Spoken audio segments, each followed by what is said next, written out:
Olá, meus irmãos, a paz do Mestre, mais uma madrugada, ou independente do momento que você veja, com uma breve reflexão, com um versículo para fortalecer a nossa fé, que encontra-se na Epístola de Paulo aos Coríntios, 1 Coríntios, capítulo 3, verso 11, diz o seguinte: Pois ninguém pode lançar outro alicerce além daquele que já foi posto, isto é, Jesus Cristo.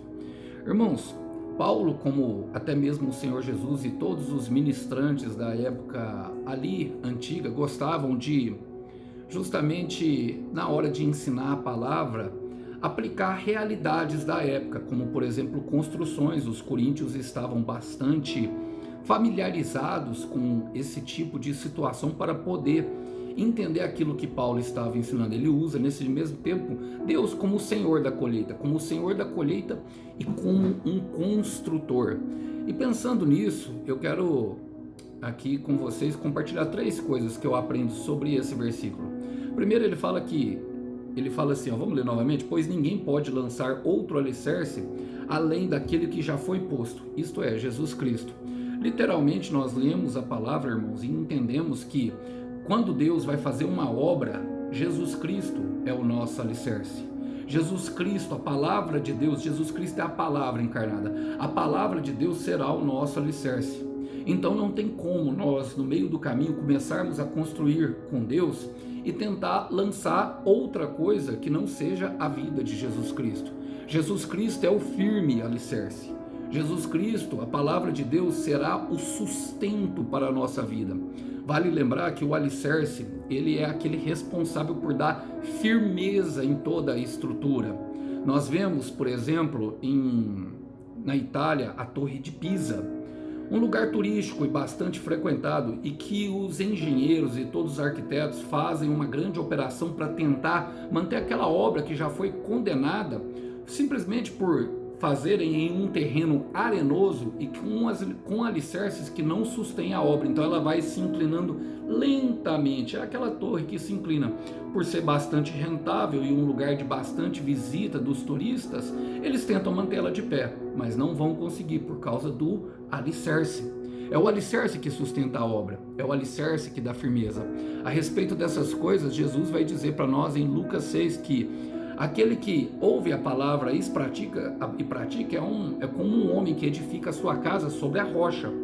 Em Isaías 26, versículo 4, o Senhor diz: Eu sou a rocha eterna, somente o Senhor é a rocha eterna. Uma ideia de firmeza que não muda.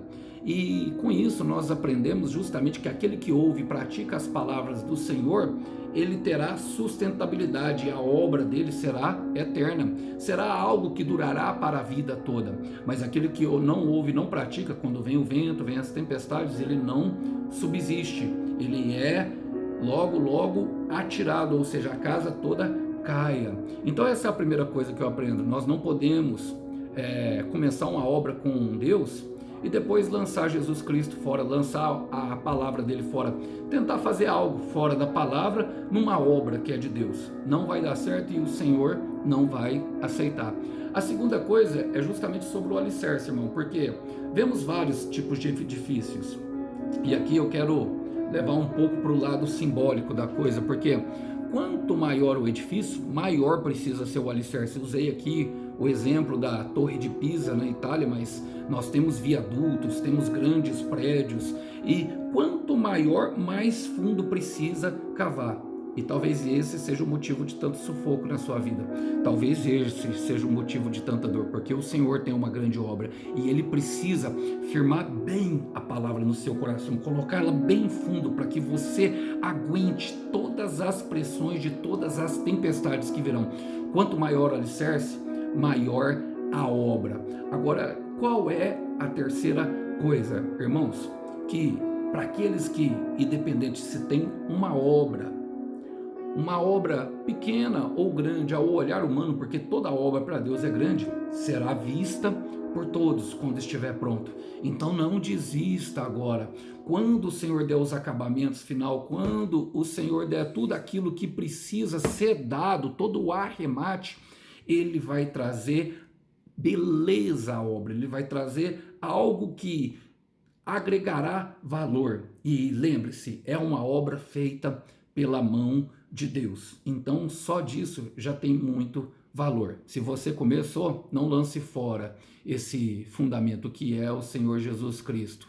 E eu quero terminar com vocês dizendo exatamente em Filipenses capítulo 1, versículo 6, que diz: estou convencido que aquele que começou a boa obra em sua vida, ele há de completá-la até a vinda de Cristo Jesus. Por isso, permaneçam firmes. Vamos orar por isso? Senhor, eu quero colocar diante de Ti o meu irmão e a minha irmã que entregaram a vida para o Senhor, Pai.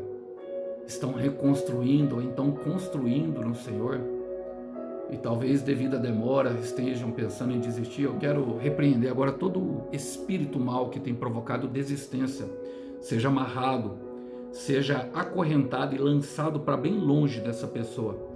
Senhor, fortalece ela e sustenta para que ela possa suportar esse tempo em que o alicerce está sendo firmado, para que ela possa ir bem mais longe do que ela pensa, para que nós possamos, ó Deus, eu quero clamar para que essa obra seja completa, porque nós sabemos que aquilo que o céu começa, o céu termina, e ele terminará a obra na vida dos meus irmãos e na minha, em nome de Jesus. É o que nós oramos e pedimos em nome do Senhor Jesus. É isso que eu quero falar, meu irmão, é isso que eu quero falar. Vai acontecer, porque não existe projeto inacabado no céu, e não vai o seu com o seu que ele falar, que ele vai falhar. Aquilo que o céu começou em tua vida, ele vai terminar. Que Deus abençoe os irmãos, a paz do Mestre. Tchau, tchau.